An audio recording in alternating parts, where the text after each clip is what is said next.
Good morning. This is a special coverage of the coronavirus crisis using the combined forces of News 5 and Signal TV's 1 News, Radio 5 and 1PH. The government has imposed a 60-day nationwide price freeze on essential goods. This is to prevent people from taking advantage of others during this time of public health emergency. It covers basic goods like pork, chicken, and certain fish meat like tilapia, bangus, galunggong, as well as noodles, bottled water, bread, salt, detergent, and others. Prices of these goods should not increase from current levels. The price freeze also applies to online sellers and on essential medical supplies like ethyl alcohol, face masks, sterile gloves, and nebulizers. Violators will face hefty fines up to 2 million pesos and may be imprisoned for up to 15 years. Finally, the DTI also set a purchasing limit on some goods. For instance, for 70% alcohol, hand sanitizers, and other disinfectants, the limit is 2 pieces regardless of volume or size. It's 5 bars for individually sold bath soaps and 1 pack if sold as a bundle.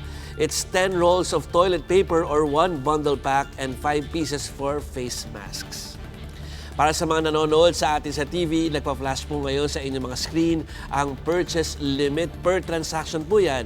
Para sa iba pong mga produkto, maaari nyo rin po makita ang listahan na yan sa social media accounts ng DTI.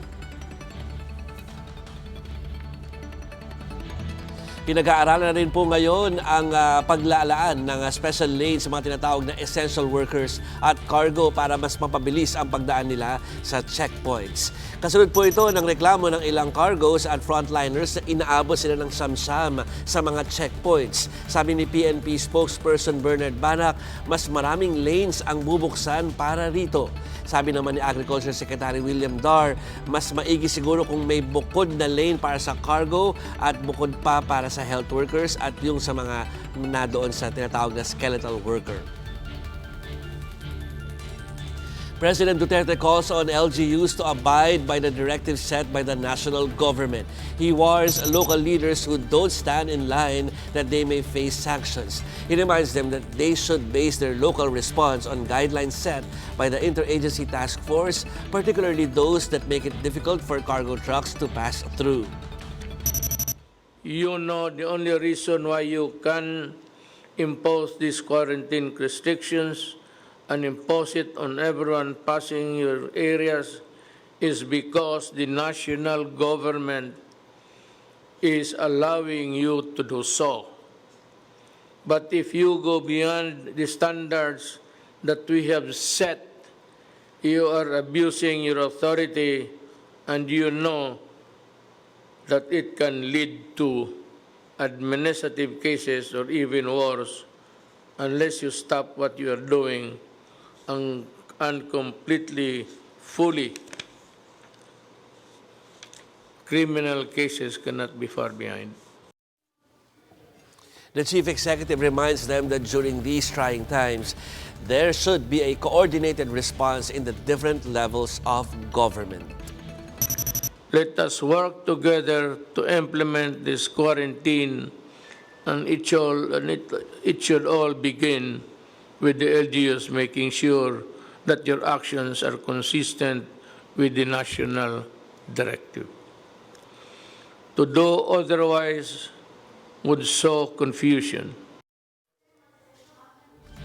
Duterte is also mindful of the gravity of the situation. He admits what's happening is beyond just mere quarantine.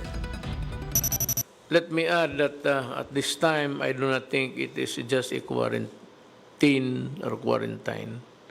I think that we are already in the stage of a lockdown simply because the contagion continues to take its toll in the countryside.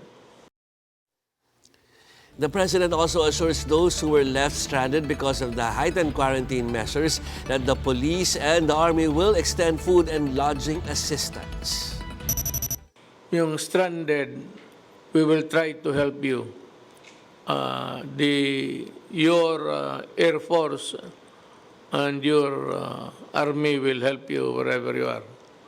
Kung wala ka nang mauwian, kung wala na kayong matulugan, I am asking the military commanders of the different camps all over the country that you can go there and ask for accommodation at pagkain.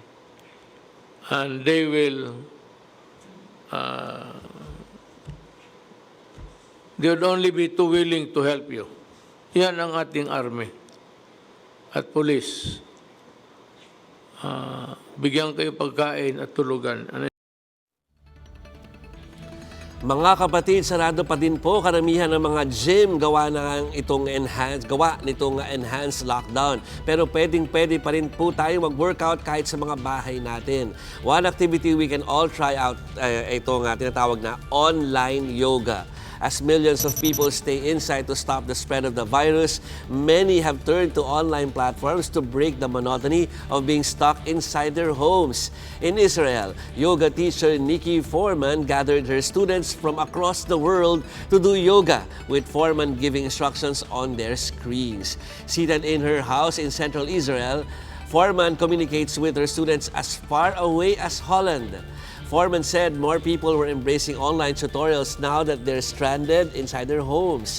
Israeli authorities have enacted a set of sweeping measures against public gatherings, essentially disrupting the lifestyle of an outgoing and touchy-feely culture. And that's the latest on the enhanced and expanded community quarantine in Luzon. For more updates, follow News 5, The Philippine Star, and Business World Online. I'm Joey Francisco. We are One News.